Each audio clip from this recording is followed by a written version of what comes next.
Olá, pessoal.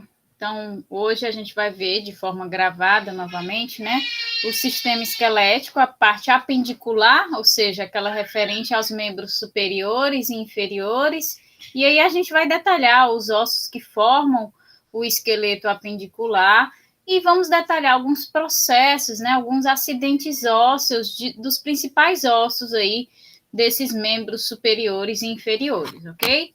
Então, vamos lá. Lembrando que com essa aula de hoje, né, a gente completa a aula também da semana passada que não foi ministrada, então a gente fica sem atrasos. Então, nosso cronograma está todo certinho, está todo dentro do prazo, certo? Então, vamos lá.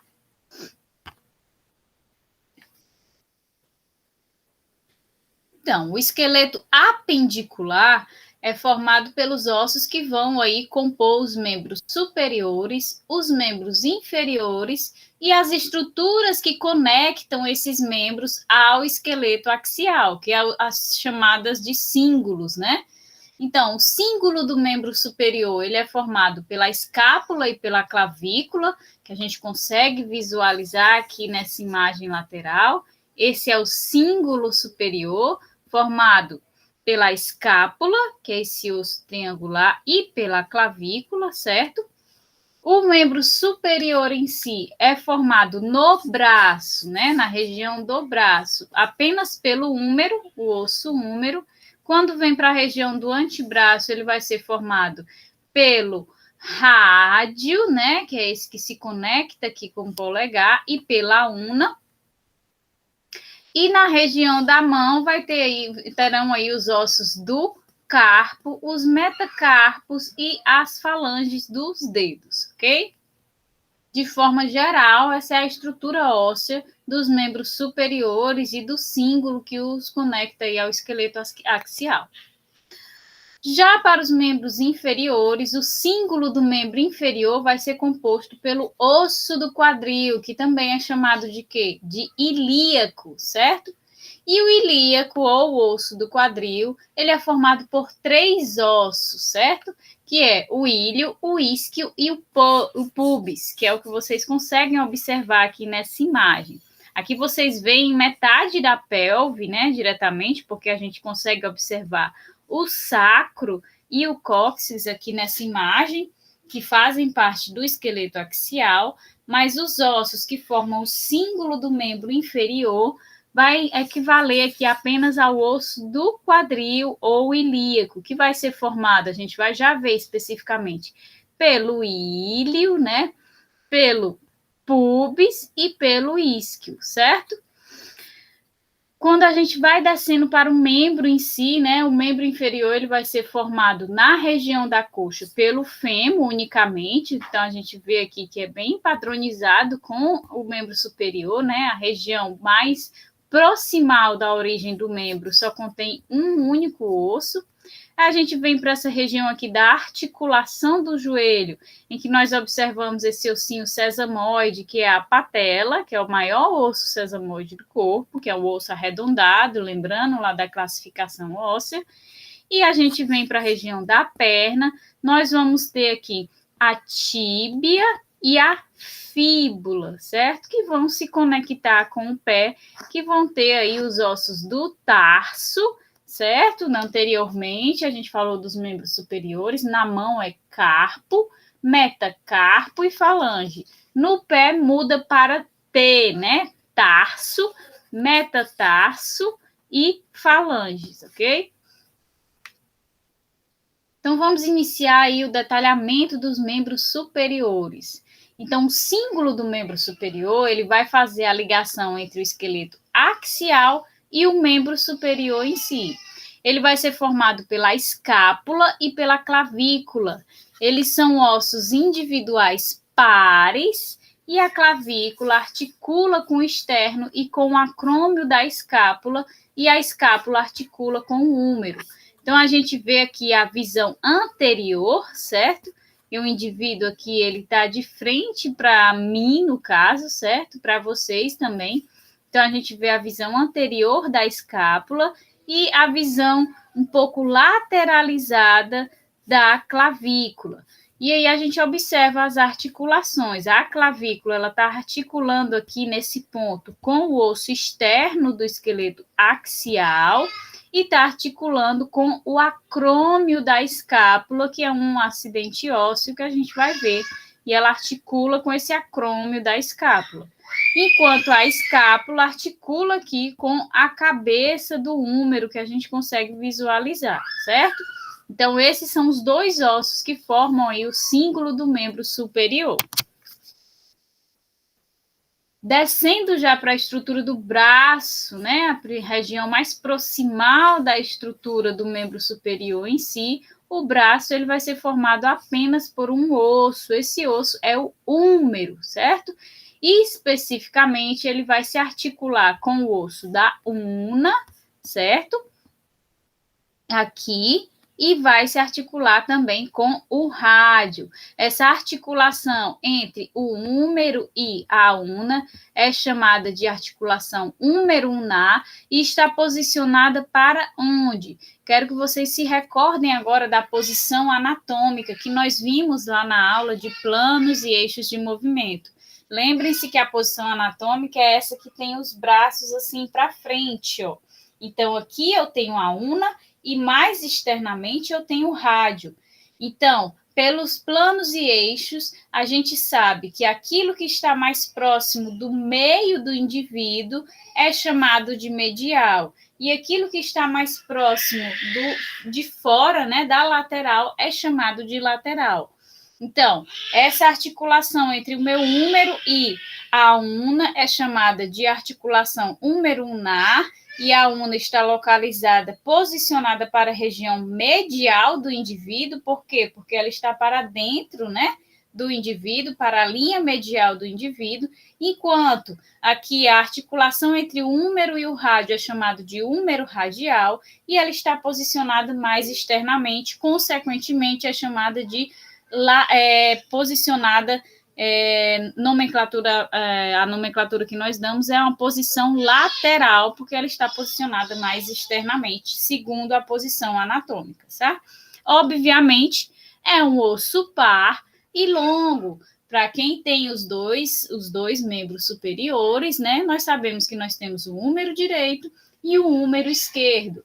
Então, observem que nessa imagem aqui nós temos o húmero direito. Por que que nós sabemos que esse é o húmero direito? Porque nós estamos vendo que aqui é a região anterior, né? Observando aqui pela escápula. Então, nós sabemos que essa é uma posição anterior, então o indivíduo está de frente. E se a cabeça está posicionada para a região medial, significa que esse aqui é o lado direito anterior. Se tivesse aqui a cabeça posicionada para o lado esquerdo medial, a gente saberia que esse seria o húmero esquerdo, certo? Descendo nesse membro superior, nós chegamos ao antebraço. O antebraço, como eu já mencionei, vai ser formado pela una, certo? Que é esse osso mais medial, posicionado mais medialmente, a linha média do corpo, e também pelo rádio, né? Que vai ser esse osso posicionado mais lateralmente no corpo. E eles vão se articular com o húmero e também eles articulam entre si, certo? Essa articulação entre os dois ossos que fazem parte do antebraço é chamada de articulação radio-unar proximal. Por que proximal? A gente vai já ver, para esses ossos específicos, alguns processos, alguns acidentes ósseos que têm nomenclaturas, e eles são divididos em regiões do osso. Então, nós temos a região proximal do osso, a região do corpo do osso e a região distal do osso. Essa nomenclatura se baseia em quê? Proximal vai ser aquela região que estará mais próxima à origem do membro. O corpo é a diáfise em si do osso, e distal vai ser aquela posição que estará mais distante da origem do corpo. Então, essa articulação é chamada de radio-unar proximal, porque ela vai aqui ser a articulação entre o rádio e a una na região proximal de ambos os ossos, certo? a una ela vai ter uma extremidade em forma de chave inglesa, e é essa extremidade em forma de chave inglesa que encaixa aqui no húmero, certo? E aí a gente consegue articular, fazer a articulação principal do cotovelo, da flexão do cotovelo, certo? Então, a gente vai já ver lá nos acidentes ósseos como é esse formatinho de chave de fenda da una que consegue encaixar aqui no húmero para fazer essa dobradiça. E aí chegamos, então, nas mãos, né? Na mão em si, em posição anatômica, certo? Aberta. Então, a mão ela é formada pelos ossos do carpo, como eu já mencionei a vocês, do metacarpo, certo? E as falanges. Destes, 8 são os ossos que formam o carpo, que aí a gente pode dizer que são os ossos que formam o punho. 5 são os ossos do metacarpo, que vão aí formar a palma da mão, e 14 são aqueles que formam as falanges, ou seja, os dedos em si. Os ossos do carpo são pequenos e curtos e vão abranger o punho. Os ossos do metacarpo são ossos longos que ficam na extensão da mão. E as falanges são os ossos que formam os dedos da mão. São todos ossos pares, ou seja, eu tenho os carpos, metacarpos e falanges da minha mão direita e também tenho da minha mão esquerda. Então, são ossos pares. Então, dentre os ossos do carpo, nós temos uma organização em 2 fileiras, proximal e distal, contendo 4 ossos em cada fileira. Então, na fileira proximal, o que é que significa a fileira proximal? É aquela fileira que está mais próxima da origem do membro, não é isso? E a distal é a que está mais distante da origem do membro. Então, na fileira proximal, nós vamos ter aí, logo abaixo do rádio, o escafoide. Então, vocês observam que o rádio é aquele que tem continuidade com o polegar, né? Então, logo abaixo dele, nós temos esse ossinho aqui do carpo, que é chamado de escafoide. Lateralmente ao escafoide, nós temos o semilunar, que tem um aspecto de meia-lua, certo? Após o semilunar, nós vamos ter aí o piramidal, que tem um formato praticamente triangular, certo? E próximo ao piramidal, nós vamos ter o pisiforme, que é esse que tem um formatinho praticamente de uma ervilha, certo? Então, esses 2 ossos da fileira proximal do carpo, eles estão posicionados mais lateralmente, né? Por quê? Porque estão mais direcionados aqui para parte de fora do indivíduo, a linha lateral do indivíduo, enquanto os outros 2 ossos, o piramidal e o pisiforme, são mais posicionados para a região medial, né? Porque aí na região medial, ele está posicionado para a linha média do indivíduo, certo?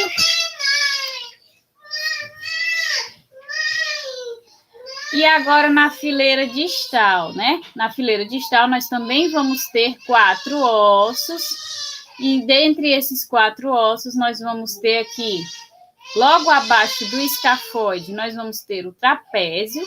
O trapézio é seguido pelo trapezoide, certo? Esses 2 também estão mais posicionados para a face lateral, certo? E seguidos depois pelo capitato e pelo amato, que já estão posicionados para a linha medial do corpo, por isso posicionados aí na linha medial, por isso chamado mediais, certo? Após a determinação dos ossos do carpo, né, a gente passa agora para os metacarpos. E os metacarpos, eles são nomeados numericamente, de forma crescente, onde o início da numeração dá-se do polegar para o dedo mínimo. O dedo mínimo nada mais é que o dedo mindinho, certo? Então, o metacarpo do polegar vai ser chamado de primeiro metacarpo. Seguindo para a lateral, nós teremos em sequência o segundo, o terceiro, o quarto e o quinto metacarpos, onde o quinto metacarpo é o referente ao dedo mínimo.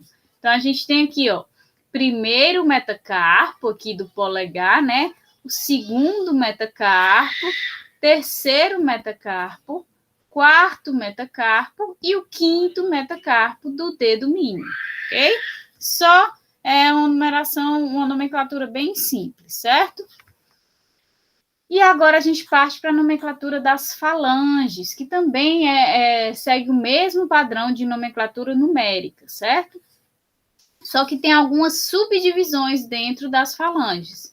Então, em todos os dedos, com exceção do polegar, nós vamos ter aí 3 falanges, certo?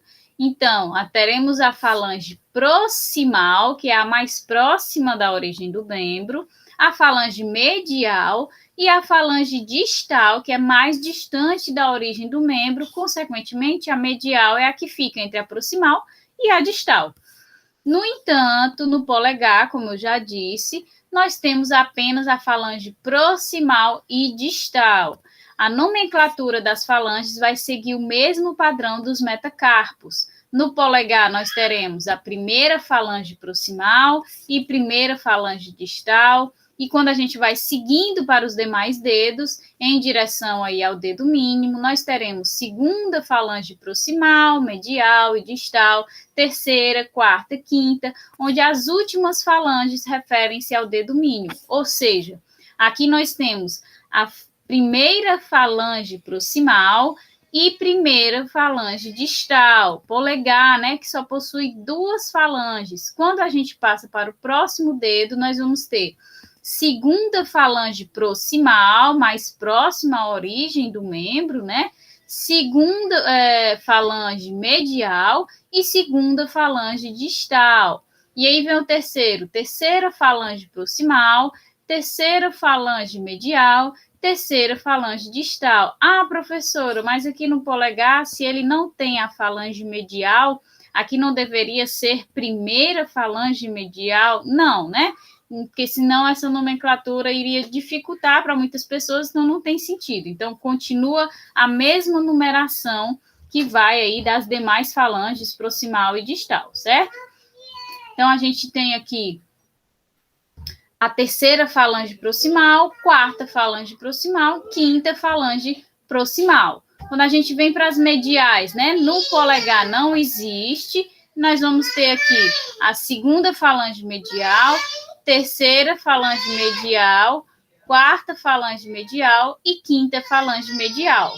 E aí a gente chega finalmente nas falanges distais, que são aquelas que vai ter aqui no polegar, porque ele tem a proximal e a distal, né?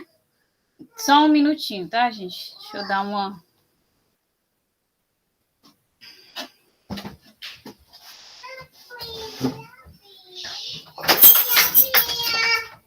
Tu tá gritando tanto que não tem como. Vem. Eu vou dar o celular para ela, só quero tempo para colocar esse aqui nesse vídeo.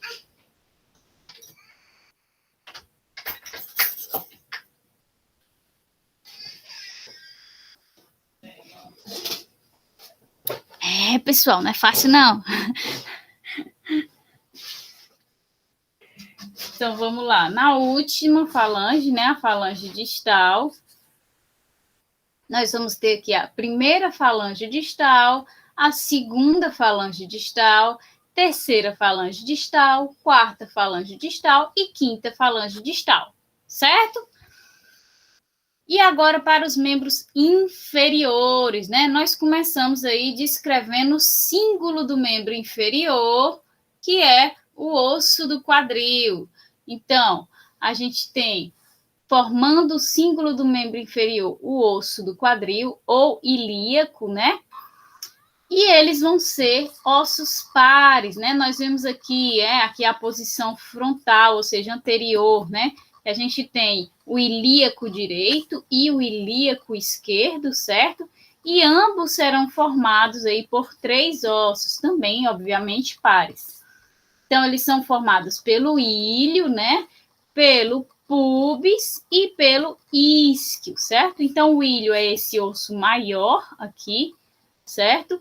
E aí, anteriormente, esse aqui, mais para frente, é o pubis, e esse aqui, mais posteriormente, é o isquio, certo? Todos esses 3 ossos, eles são fundidos, né?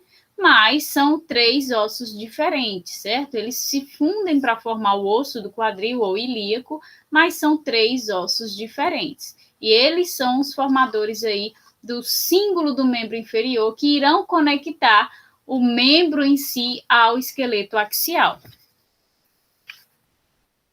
Então, a gente tem algumas visões aqui, ó, nós conseguimos observar melhor o ilho aqui, né? Essa é a posição do ilho sozinho, seguido pelo pubis mais anterior, né? Aqui a gente consegue observar que são todos os direitos, né? O ilho direito, o pubis direito, e na região mais posterior nós vamos ter aí o isquio direito aqui, onde nós vemos aqui a articulação da cabeça do fêmur com o osso do quadril, né? Nesse acetábulo, que é um acidente formado aqui no osso, um acidente ósseo que existe no osso do quadril, que vai se articular com a cabeça do fêmur. Então, a gente vê que esse acetábulo vem no osso do quadril lateralmente, que é onde vai se encaixar a cabeça do fêmur para permitir toda a rotação que é possível no movimento do membro inferior, certo? Então, lateralmente, a gente consegue ver aqui o ilho, né? Aqui é o isquio, certo? Porque a gente está na posição lateral, que coloca ele aqui. E aqui a gente tem o pubis, que é esse osso da frente, certo? Esse osso frontal. Aqui a gente observa o sacro e o cóccix, né, que juntamente com o osso do quadril formam a pelve, certo? Mas o sacro e o cóccix, como vocês sabem, vão fazer parte aí do esqueleto axial, certo? Mas ele, juntamente com o osso do quadril, ou seja, com o ilíaco, vai formar a pelve. Então, quando a gente parte aí dessa estrutura de conexão, nós vamos para a perna completa em si, né? E na região da coxa, o único osso que vai formar a região da coxa é o fêmur, esse osso grande e forte aqui que a gente observa. Então, o fêmur ele faz parte do membro inferior, especificamente da coxa. Ele vai se articular com o osso ilíaco, né, que é o osso do quadril, através da cabeça do fêmur. É um osso par, obviamente, nós vemos aqui que nós temos o fêmur direito e o fêmur esquerdo, certo? É longo, né? A gente vê que tem a divisão na epífise, diáfase e epífise, certo? É o maior e mais forte osso do corpo, certo? Ele é o maior e o mais forte também. Vai ser dividido na região proximal, como eu mencionei para vocês, que os ossos têm essa divisão, principalmente os ossos longos. Nós temos aqui a região proximal, que vai ser a responsável por articular com o ilíaco, pela cabeça do fêmur, que se encaixa aqui na cavidade do acetábulo do osso do quadril, do ilíaco, né? Nós temos o corpo, que é a diáfise, certo?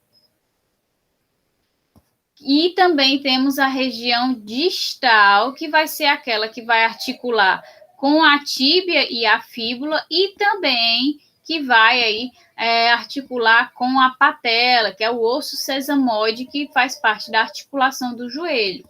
Então, ele articula com a patela através da articulação patelofemoral, certo? E articula com a tíbia na articula apenas com a tíbia, certo? Desculpa, através da articulação fêmuro-tibial, ok? Aí, descendo o fêmur, nós encontramos aqui a patela, né? No joelho, onde nós temos o maior osso sesamoide do corpo, que é ela, a patela. Então, a patela ela está inserida no tendão que faz parte dos músculos do quadríceps femoral. Então, onde é a inserção desse tendão, onde a inserção desse tendão ocorre na tíbia. Ele também vai ser um osso par, nós temos a patela direita e a patela esquerda.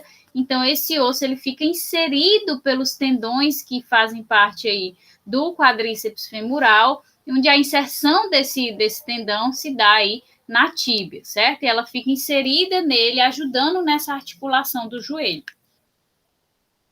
Após a articulação do joelho, a gente tem aí agora o restante, né, do membro inferior, que é a perna. E a perna ela vai ser formada pela tíbia, que articula diretamente com o fêmur, né? E aqui ela tem também a fíbula, certo? Que fica conectada à tíbia, certo? Então, a perna vai ser formada por esses dois ossos, a tíbia, que é mais espessa, né? E a fíbula, que é mais fininha. Fíbula fininha, o FF ajuda a facilitar a decorar, né? E a tíbia ela vai se posicionar na região mais medial. Observem aqui que nós estamos do lado direito, né? Que dá para ver que aqui esse osso mais grosso é referente ao hálux, ou seja, ao dedão do pé, né? Então, se aqui é o dedão do pé, a gente deduz que essa tíbia e essa fíbula são referentes ao lado direito do corpo. Então, a gente observa que a tíbia ela fica posicionada para a região medial do indivíduo, enquanto a fíbula fica posicionada para a região lateral, região mais externa do indivíduo. E ambos têm o direito e esquerdo, ou seja, são pares, ossos pares, certo? E chegamos aí ao final dos membros inferiores, que é os pés. Os pés, eles são formados por 26 ossos, excetuando-se 2 ossinhos sesamoides que existem nos pés, que nós vamos ver. Destes, 7 são ossos do tarso, que é essa partezinha que forma o calcanhar, certo? Que são pequenos e curtos e vão abranger aí o tornozelo da gente. 5 deles são do metatarso. Os ossos do metatarso são ossos longos que ficam na extensão do pé, e 14 deles são as falanges dos dedos dos pés, que vão formar aí os dedinhos dos nossos pés. Todos eles, obviamente, são ossos pares, né? Que nós temos o pé direito e o pé esquerdo. Os metatarsos e as falanges formam o antepé, certo? Enquanto os ossos aqui do tarso vão formar o mediopé, certo? Então, a gente vai especificar cada um dos ossinhos do pé, certo? Dentre os ossos do tarso, que são 7, né, que nós vimos, que vão formar aí o calcanhar. Dentre esses ossos, nós temos o talos, que é o osso mais superior, né? Ele quem vai articular com a tíbia, certo? Inferior ao talos, nós temos o calcânio, certo? Que é esse daqui, ó, que é o maior osso do pé, certo?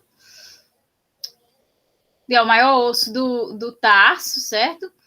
E forma o calcanhar em si, né? Que tem uma voltinha do calcanhar aqui atrás.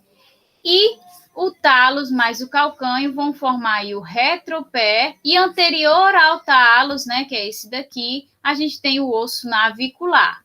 Então, a gente tem aqui o talos, que é o responsável pela articulação com a perna, com a tíbia em si, né? Abaixo dele, formando o calcanhar, nós vamos ter aqui o calcânio. E à frente do talos, a gente vai ter aqui o navicular.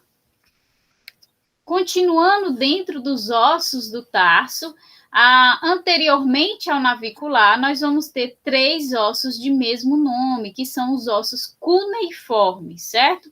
Mas eles têm localizações específicas que mudam um pouquinho a nomenclatura deles. Então, o cuneiforme medial fica posicionado para a região mais medial do corpo, né? Isso para a linha medial do corpo. Então, esse é o cuneiforme medial, porque ele está mais posicionado à linha medial do corpo. Nós temos o cuneiforme lateral, porque vai ser esse que vai ficar mais posicionado para a região lateral, para a linha lateral do corpo. E temos o cuneiforme intermédio, que é o que fica entre o cuneiforme medial e o cuneiforme lateral, certo? Então, o cuneiforme intermédio é o que fica entre eles. Então, todos 3 têm o mesmo nome, mas tem aí uma terminação de nomenclatura diferentes, se baseando na sua posição anatômica, certo? E à frente do calcânio, lateralmente, o último osso do tarso, né, completando os 7 ossos que formam o tarso, é o cuboide, que tem essa estrutura cuboide, fica logo à frente aqui ao calcânio, certo? Saindo do tarso, nós entramos agora nos metatarsos, certo? Lembrando, não confunda da mão carpo e metacarpo com o do pé, que é tarso e metatarso, certo? Então, da mesma forma que na mão, os metatarsos são nomeados numericamente, de forma crescente, onde o início da numeração dá-se do hálux, o hálux nada mais é do que o dedão do pé, para o dedo mínimo, que é o dedo mindinho do pé, certo? Então, o metatarso do hálux é o primeiro metatarso, seguindo na direção aí do dedo mínimo. Para a lateral, teremos em sequência o segundo, terceiro, quarto e quinto metatarsos, onde o quinto metatarso é referente ao dedo mínimo. Então, nós temos aqui o primeiro metatarso, que é o do hálux, né? O dedão do pé, seguido pelo segundo metatarso, terceiro metatarso, quarto metatarso e quinto metatarso, que é aquele do dedo mínimo. Finalmente, chegamos aí às falanges do pé. Então, logo abaixo do primeiro metatarso, né? Lembrando que eu falei lá no início que o pé tem 26 ossos, excetuando-se 2 ossinhos sesamoides. Esses 2 ossinhos sesamoides, eles ficam logo abaixo do primeiro metatarso, certo? Especificamente na sua cabeça. Então, lá se localizam esses 2 ossos sesamoides, que tem o sesamoide medial, ou seja, ele vai estar posicionado mais para a linha medial do corpo, e o sesamoide lateral, ou seja, vai estar localizado aí mais para a região, para a linha lateral do corpo, certo? Então, a gente tem mais esses 2 ossinhos logo abaixo do primeiro metatarso. Em todos os dedos, com exceção do hálux, né? Mais uma vez, nós temos 3 falanges. Então, para cada dedo, nós teremos a falange proximal, que é aquela que vai ser mais próxima da origem do membro, a falange distal, que será aquela mais distante da origem do membro, e a falange medial, que vai ser aquela que vai ficar entre a proximal e a distal, certo? No entanto, no hálux, assim como no polegar, nós temos apenas a falange proximal e a distal, certo? Então, a nomenclatura das falanges vai seguir o mesmo padrão dos metatarsos. No hálux, nós vamos ter a primeira falange proximal e primeira falange distal, seguindo na direção do dedo mínimo, né? Ou seja, para a lateral, nós teremos segunda falange proximal, medial e distal, terceira, quarta e quinta, onde as últimas falanges vão se referir aí às falanges do dedo mínimo, ou seja, quinta falange proximal, quinta falange medial e quinta falange distal. Então, fica mais fácil de observar aqui na imagem, ó. Primeiro, observem os 2 ossinhos sesamoides que ficam abaixo da cabeça do primeiro metatarso. Então, nós temos aqui o sesamoide medial, que fica posicionado mais para a linha medial do corpo, e aqui nós temos o sesamoide lateral, que fica posicionado mais para a lateral do corpo. Sesamoides, como nós vimos na classificação dos ossos, são esses ossinhos arredondados, certo? Com uma patela. Então, vindo aqui para as falanges em si, nós temos, primeiro, aqui a classificação proximal das falanges, né? Então, nós temos a primeira falange proximal, né? Então, segunda falange proximal, terceira falange proximal, quarta falange proximal e quinta falange proximal, certo? Quando a gente vem para a falange medial, a gente já observa que não há essa presença aqui no hálux, que é o dedão do pé, porque ele só possui 2 falanges. Então, temos a segunda falange medial, terceira falange medial, quarta falange medial e quinta falange medial. E, por fim, as falanges distais, né? Temos a primeira falange distal, segunda falange distal, terceira falange distal, quarta falange distal e a quinta falange distal aqui no dedo mínimo, certo? Então, esses são todos os ossos dos membros superiores e inferiores. Não são tão complicados de se aprender ou se decorar mesmo, que a anatomia ela tem muito de decoração, certo? Mas agora a gente vai ver alguns dos acidentes ósseos, alguns dos processos ósseos desses ossos, os mais importantes, certo? Que fazem parte de articulações importantes. para que a gente compreenda onde se articula, onde é a inserção de determinados músculos, ok? Então, os acidentes ósseos, é importante se ter o conhecimento sobre eles, porque eles vão ser quaisquer características anatômicas dos ossos, como depressões, orifícios, elevações, que são resultado de forças de tração, certo? Seja uma elevação, seja uma depressão, seja a formação de uma linha, a formação de um orifício, certo? Então, tudo isso é denominado como um aspecto anatômico do osso e, assim, um acidente ósseo, certo? Então, a maioria desses acidentes ósseos, eles têm a função de atuar como local de inserção ou passagem de tendões e ligamentos, certo? Ou então, além de servir como inserção de tendões e ligamentos, eles também podem ser ponto de penetração para a irrigação sanguínea, ou, por exemplo, como nós vamos ver, o forame das vértebras serve para abrigar aí a nossa medula espinal, certo? Então, dentre os principais acidentes ósseos, nós temos o capítulo, que é uma cabeça redonda que articula, né, com outros pontos. A gente tem o capítulo do húmero, por exemplo. Nós temos os côndilos e epicôndilos, que são extremidades que normalmente vêm em dupla, né, pares. Nós temos sempre o côndilo direito, o côndilo esquerdo, o epicôndilo direito, o epicôndilo esquerdo. Nós temos cristas, que são linhas, né, aí, proeminentes. Nós temos as fóveas, que são depressões, profundidades, que pode servir para a inserção dos tendões. É um local plano que vai ser recoberto de cartilagem, onde ocorre a articulação entre ossos. Nós vamos ver algumas fóveas dentre os ossos principais. Tem o forame, que são buracos para a passagem de estruturas que nós temos nas vértebras, nós temos no crânio, para a passagem da medula espinal, do bulbo, certo? Nós temos fossas, que são locais para a ocorrência de dobradiças, certo? Nós temos a fossa do húmero, que vai articular aí com a una e vai ter essa articulação em dobradiça, certo?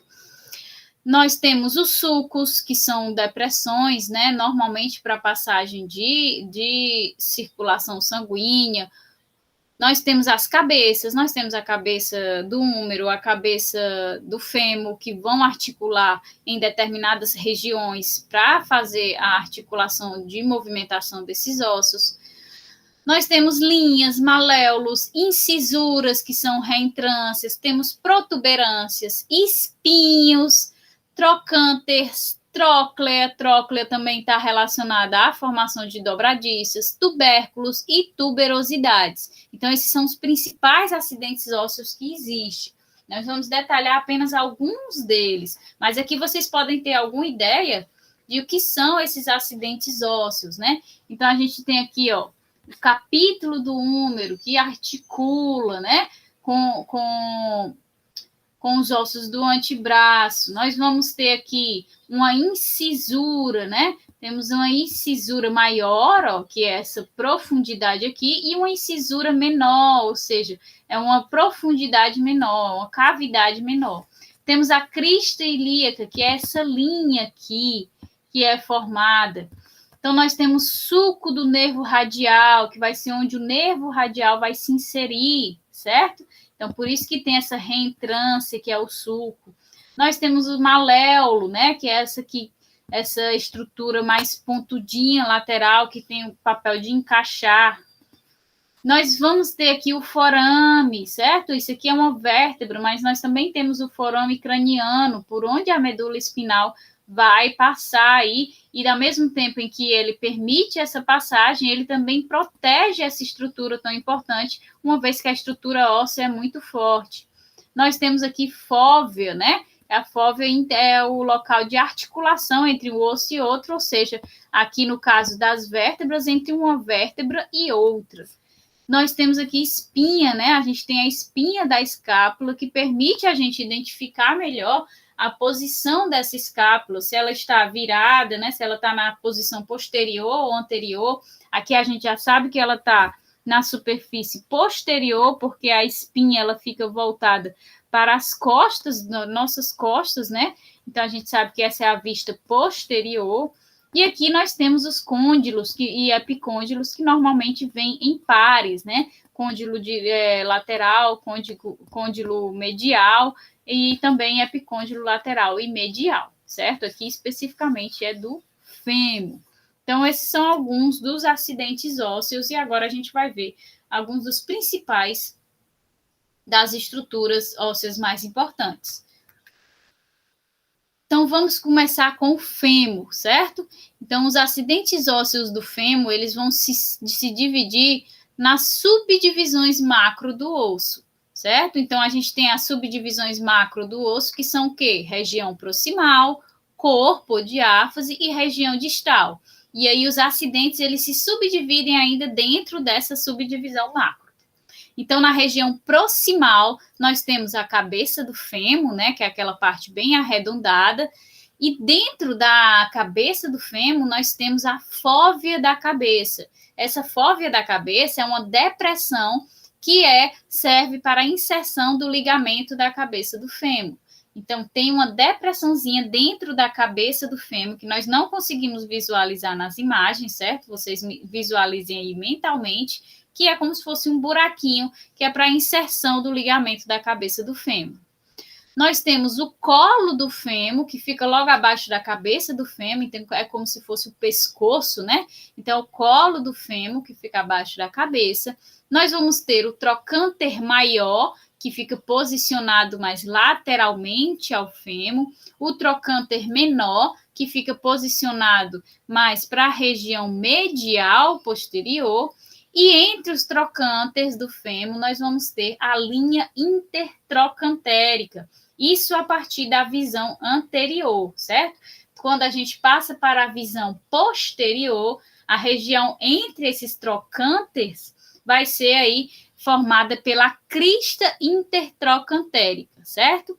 E entre a linha intertrocantérica e a crista intertrocantérica, nós vamos ter aí a fossa intertrocantérica.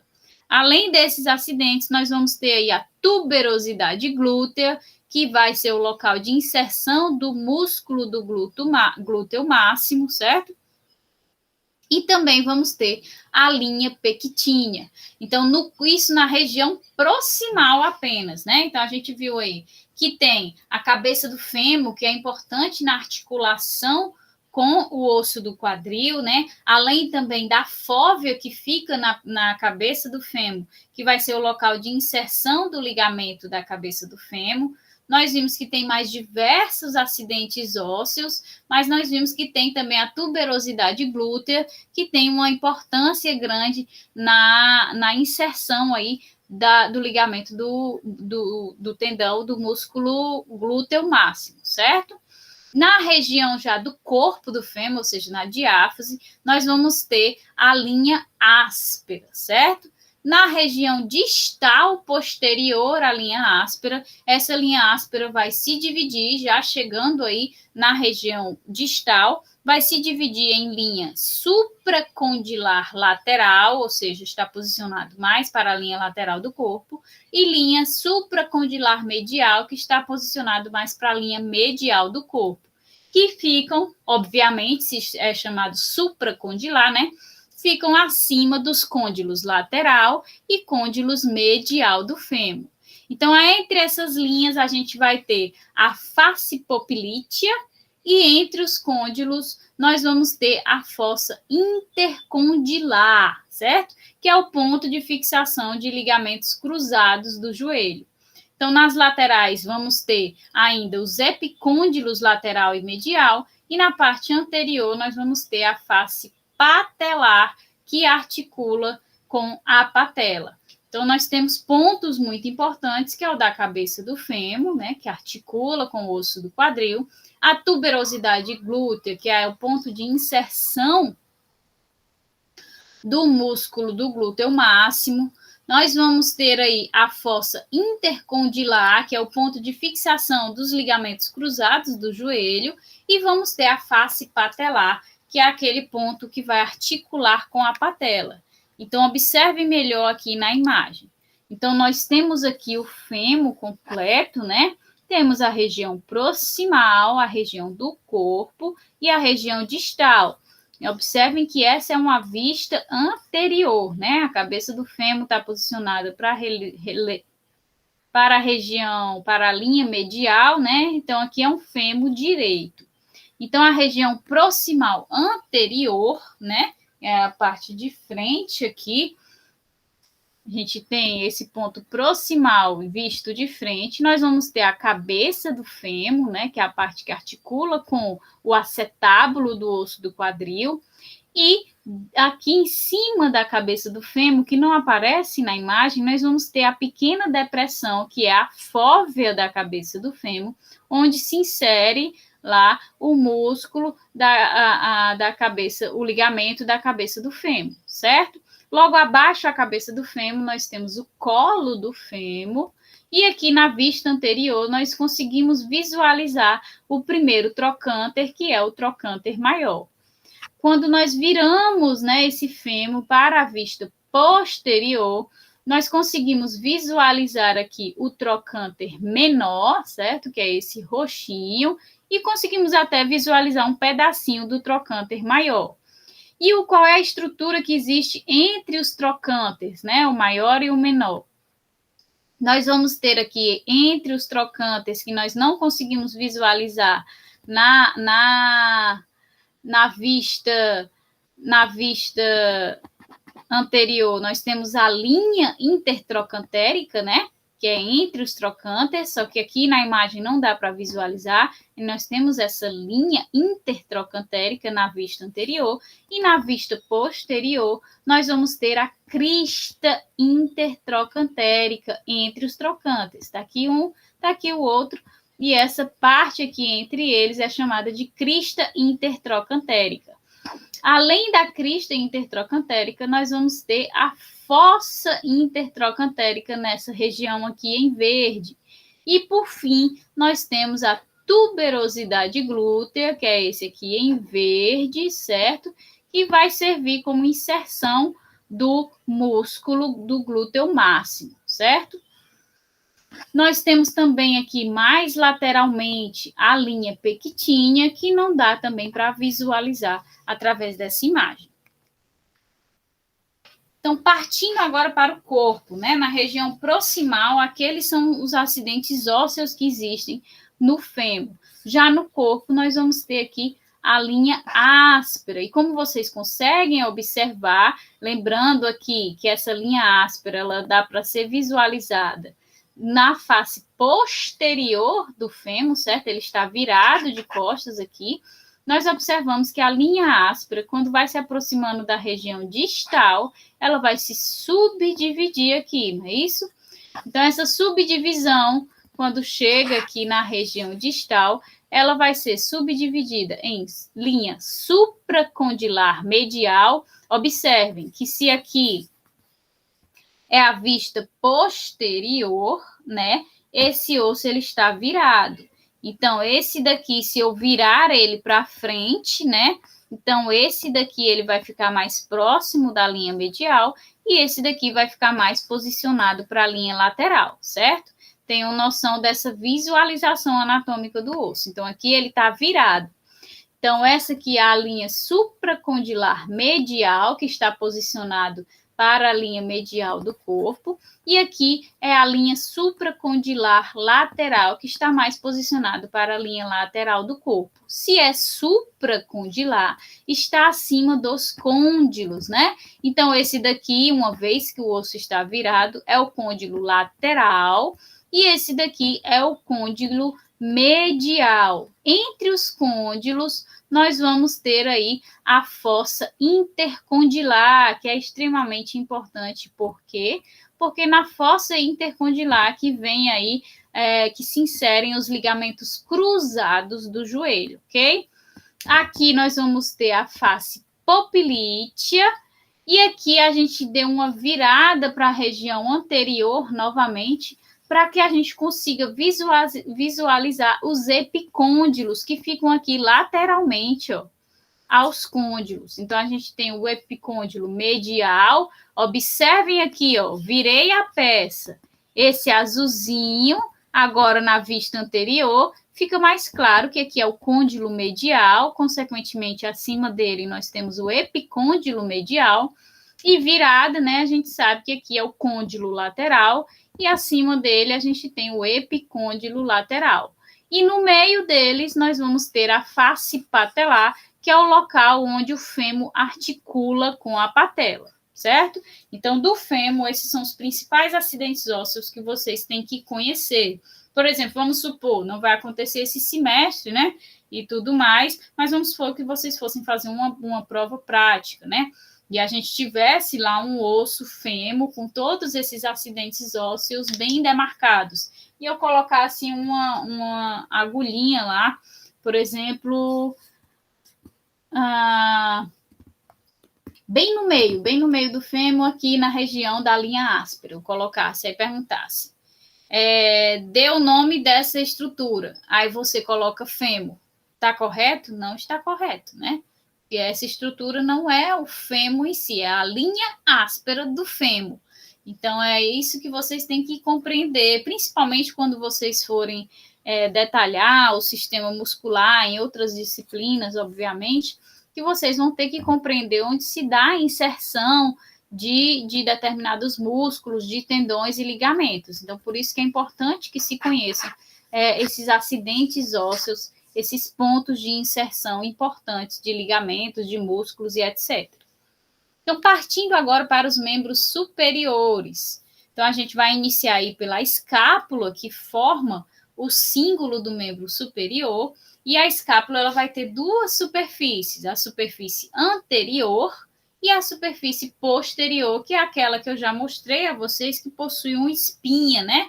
Fica mais fácil da gente identificar qual é a frente, qual é as costas da escápula. Além disso, a escápula possui dois ângulos, certo? Que vocês viram que ela tem um formato meio triangular. Então, ela tem o ângulo superior e o ângulo inferior. Se ela tem um formato triangular, porque ela não tem um terceiro ângulo, né? Porque o ângulo que seria o terceiro, ele vai ser formado aí pela espinha, né? Tem um prolongamento da espinha, então não há existência desse ângulo. Então, ela tem apenas o ângulo superior e o ângulo inferior.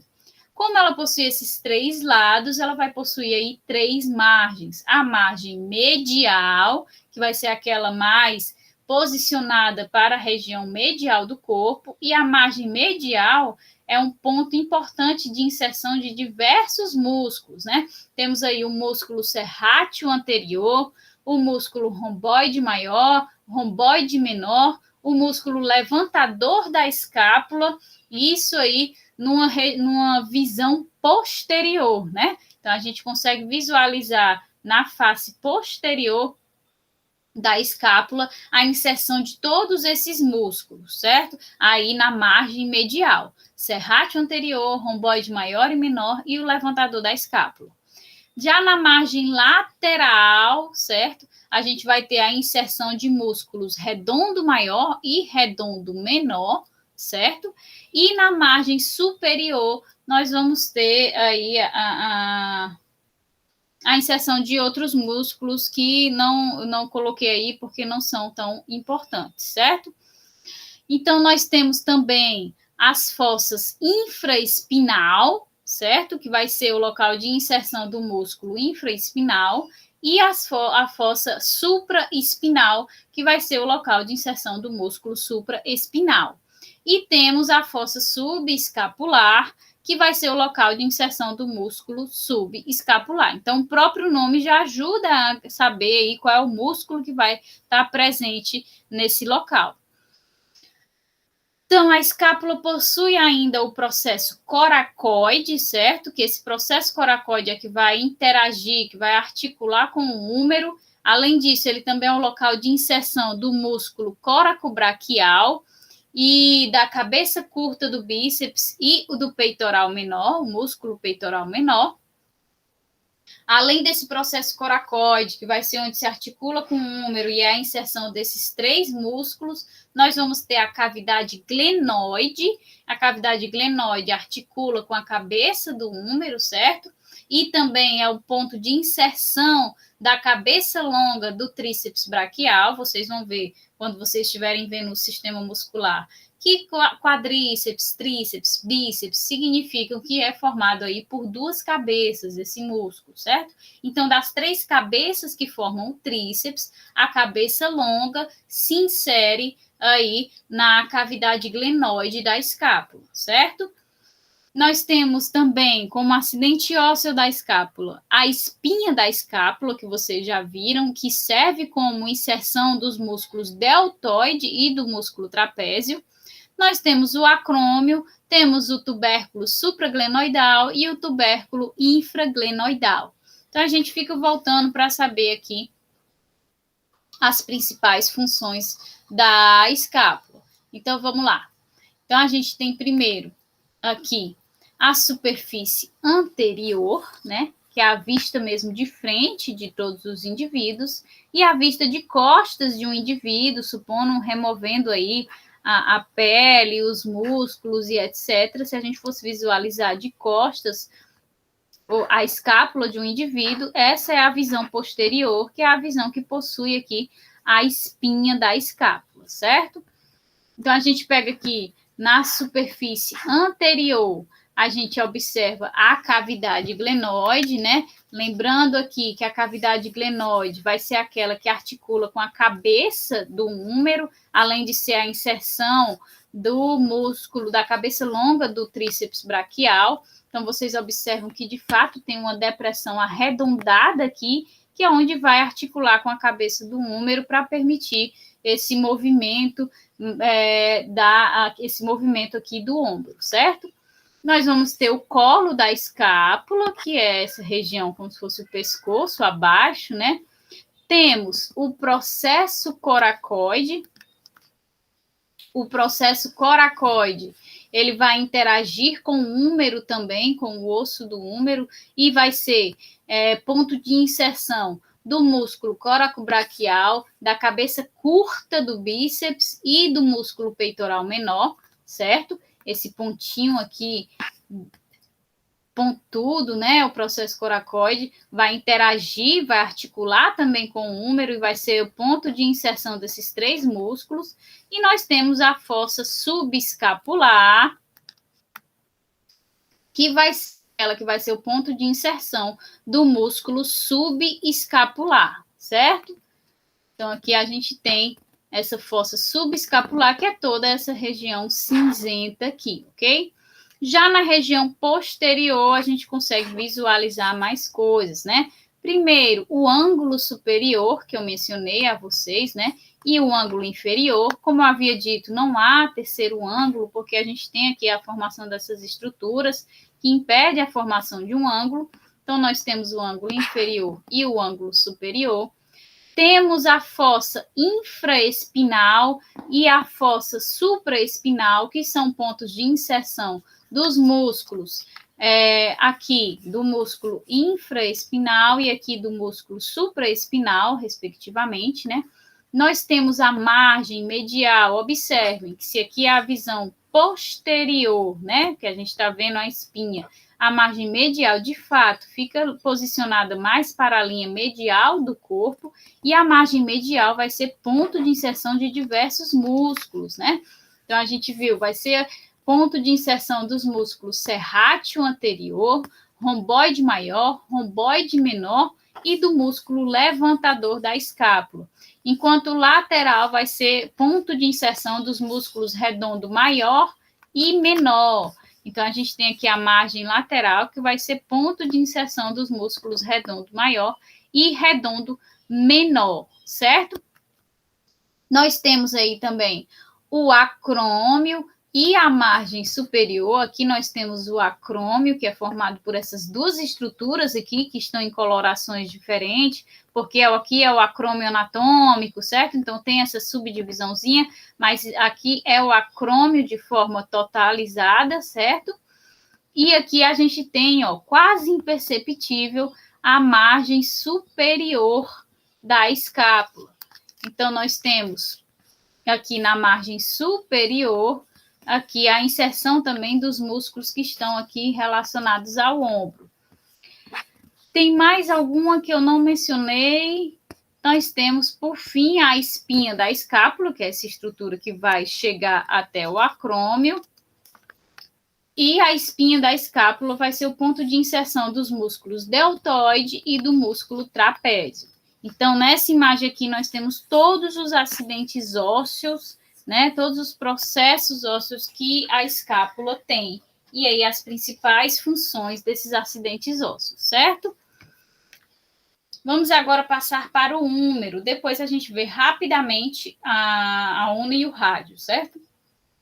Então, o húmero, ele vai ter os acidentes ósseos também dividido como osso longo, né, na região proximal, corpo, né, diáfase e região distal. Então, iniciando pela região distal, né, nesse caso, pela região de baixo, nós vamos ter o epicôndilo medial, que vai ser um ponto de inserção do tendão flexor comum. Nós temos o epicôndilo lateral, que vai ser o ponto de inserção de músculos extensores de punho e dedos. Nós vamos ter a tróclea. A tróclea é o local de articulação do húmero com a una, certo? O capítulo, que vai articular com o rádio. Vamos ter a fossa coronoide, a fossa radial, e na vista posterior da região distal, nós vamos ter a fossa do olecrano, certo? Então, na região proximal, nós temos a cabeça do húmero, como a gente já viu, a cabeça do húmero vai articular com a escápula na articulação gleno-humeral. Por que gleno-humeral? Porque ele articula aqui, né, na cavidade glenoide. Então, a cabeça do húmero articula na cavidade glenoide. O colo anatômico do húmero, o colo cirúrgico do húmero, o tubérculo menor do húmero, que a gente visualiza na face anterior, e vai ser local de inserção do músculo subescapular, infraespinal e redondo maior. Nós temos o tubérculo maior, se a gente tem o tubérculo menor do húmero, a gente vai ter o maior também, né? E o tubérculo maior vai ser visto na posição posterior e é ponto de inserção do músculo supraespinal. Então, a gente viu aqui subescapular, né? Infraespinal e redondo menor. Lembrando lá que a fossa subescapular e a fossa infraespinal também são pontos de inserção lá na escápula, certo? Além da fossa supraespinal, que é ponto de inserção do músculo supraespinal. Então, tanto o húmero quanto a escápula tem pontos de inserção desses músculos. E nós temos, para finalizar a região proximal, o sulco intertubercular, que é a região entre os tubérculos maior e menor. Já no corpo do húmero, a gente identifica a tuberosidade do músculo deltoide, como o próprio nome já diz, é onde o músculo tem inserção, né? Inserção do músculo deltoide. E nós temos também a presença do sulco para o nervo radial, que vai ser o local de passagem do nervo radial. Então, vamos vendo e a gente vai voltando para as principais funções. Então, a gente tem aqui a visão do húmero, né? A visão anterior. E quando a gente vai para a parte proximal, a gente observa a cabeça do húmero. A cabeça do húmero vai ser aquela que vai articular com a escápula lá na cavidade glenoide, ou seja, a articulação gleno-humeral. Logo abaixo da cabeça, nós temos o pescoço, né, ou seja, o colo do húmero, que é dividido em colo anatômico do húmero e colo cirúrgico do húmero. Quando a gente vira aqui o húmero lateralmente, né, a gente tem essa visão aqui lateral, que permite que a gente visualize o tubérculo maior, certo? Fica mais superior, e o tubérculo menor. O tubérculo maior e o menor vão ter entre eles a formação do sulco intertubercular. Então, o tubérculo maior, né? Ele vai ser o local de inserção do músculo supraespinal, supra, né? Enquanto o tubérculo menor vai ser o local de inserção do subescapular, do infraespinal e do redondo menor. Nós temos ainda o sulco intertubercular passando entre eles. E aí, quando a gente vem para o corpo do húmero, né, para a diáfise do húmero, nós vamos identificar a tuberosidade do deltoide, que, como o próprio nome diz, né, é o local de inserção do músculo deltoide, e nós vamos também identificar o sulco do nervo radial, que é o local onde vai abrigar aí o nervo radial, certo? Quando nós descemos para a região distal, né, do húmero, aqui especificamente região distal posterior, a gente virou aqui o húmero, né? Nós identificamos a fossa do olécrano. Lembrando que a fossa do olécrano vai ser a região, cadê? Fossa do olécrano. Vai ser a região de interação com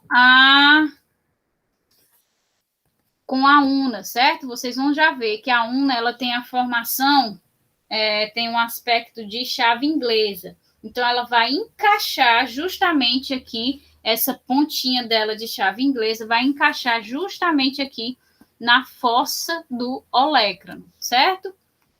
Quando a gente volta para a visão anterior, mas na região distal agora, a gente identifica os côndilos, né? O epicôndilo aqui, epicôndilo medial, posicionado para a região medial, o epicôndilo lateral. Nós vamos aqui identificar também a fossa coronoide, a fossa radial, o capítulo do húmero, né? O capítulo do húmero, lembrando que ele vai interagir aqui, articular com o rádio, certo? Enquanto a tróclea, juntamente com a fossa do olécrano, certo? A fossa do olécrano e a tróclea vão articular com a una nessa estrutura de chave inglesa que ela tem.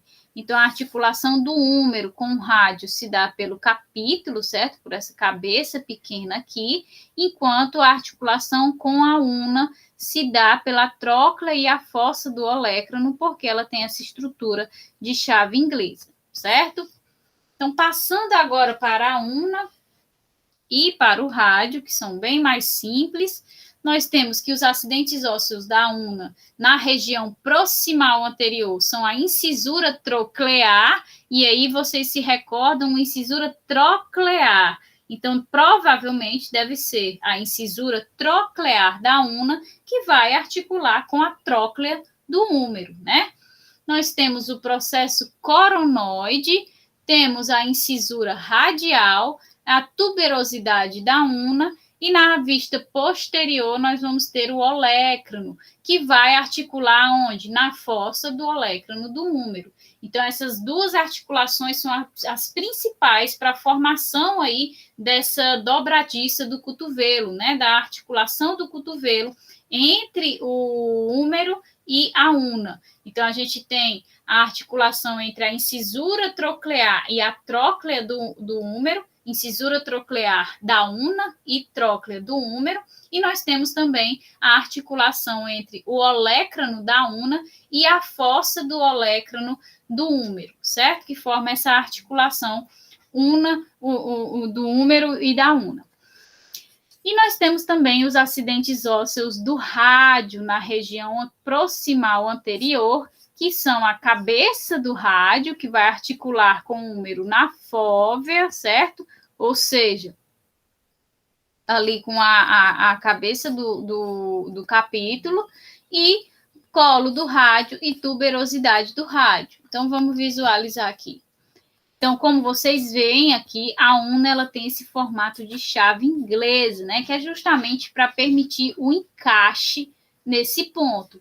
Então, nós vamos ter a incisura troclear, que é onde vai encaixar lá na tróclea do húmero. Temos aqui a incisura radial, isso numa visão anterior, que numa visão lateral a gente consegue ver o processo coronal, e também conseguimos ver a tuberosidade da una. E aqui na região posterior, que é equivalente a isso aqui, né? A gente visualiza o olécrano, que vai interagir lá, vai articular com a fossa do olécrano do húmero, permitindo a articulação do cotovelo, certo? E aqui nós vamos ter a cabeça do rádio, né? Onde na cabeça do rádio, como também a gente viu na cabeça do fêmur, nós vamos ter uma depressão aqui, que é a chamada de fóvea da cabeça do rádio, certo? Que vai ser o ponto aqui de inserção, de articulação entre o rádio e o húmero, né? Entre o capítulo do húmero. Nós temos o colo do rádio, que é a região logo abaixo da cabeça, e por fim, nós temos a tuberosidade do rádio. Então, a principal acidente ósseo que a gente tem que conhecer é a cabeça do rádio, que vai interagir com o capítulo do húmero, certo? Então, nós finalizamos aqui o esqueleto apendicular. Eu sei que é muita coisa, né? Porque também são 2 aulas, certo? Que a gente, se fosse só uma aula, a gente seria mais devagarzinho, seria mais fácil de assimilar. Mas assistam um vídeo outra vez, né? Vai ficar lá no YouTube disponível, assistam outra vez, porque é melhor do que vocês atrasarem o semestre de vocês lá no final do semestre, certo? Para não ter esse problema de ficar depois tendo que repor aula e entrando em dezembro e não termina as disciplinas, certo? Então, para que vocês não fiquem atrasados, achei melhor logo gravar as 2. Então, assistam de novo qualquer coisa, porque, de forma geral, é bem simples, né? O esqueleto apendicular. O probleminha, assim, que às vezes engancha é justamente esses acidentes ósseos, que vocês têm que conhecer esses principais, esses que eu mencionei, que são pontos de inserção de músculos, e principalmente aqueles que são pontos de articulação interóssea, né? Entre os ossos, ok? Então, eu vou encerrar aqui a gravação. E quando eu postar a aula, eu mando para vocês, tá? Um abraço, pessoal. Até a próxima semana.